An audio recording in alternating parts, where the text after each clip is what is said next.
Teddy made it clear that this is something much bigger. This was a fight for control, a fight for integrity, a fight for black kids who deserve more than the bare minimum. In the community, they felt that fire fast. Parents flooded Facebook and Instagram with messages of support.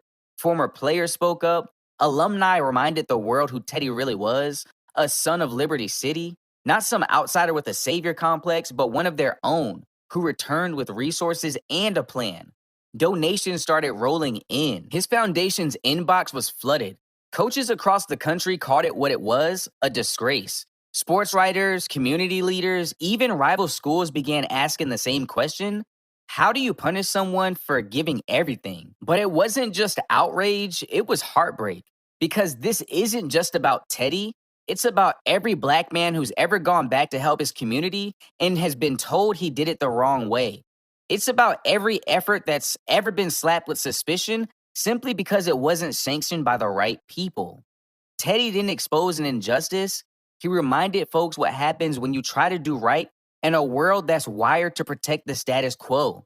And what stung the most, he was never looking for recognition. He was looking for change. And for that, they tried to silence him. But the backlash from the community wasn't just noise, it was righteous fury. Because now everyone was asking the same thing.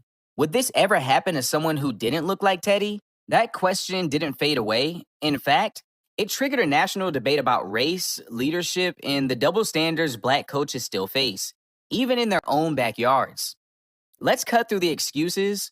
If a white, retired NFL quarterback had gone back to coach his former high school, spent six figures feeding, transporting, and protecting his players, you think he'd be punished? No. He'd be on ESPN, there'd be interviews, documentaries, GoFundMes endorsed by celebrities. They'd have named the field after him, called him a hero, a role model, a savior. But Teddy Bridgewater, he got a suspension and a warning shot. This is the blueprint black men know too well. Perform inside the lines and you're tolerated. But the moment you color outside the system, when you fund your own programs, create your own structure, speak your truth, they slap you with the consequence masked as policy. Let's be real.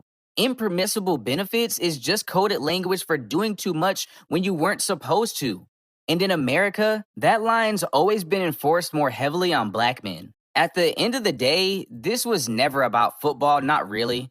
This was about a system that's terrified about what happens when black men stop asking and start building. Teddy Bridgewater didn't violate a rule. He violated their sense of control. He showed that money, discipline, and leadership could flow directly from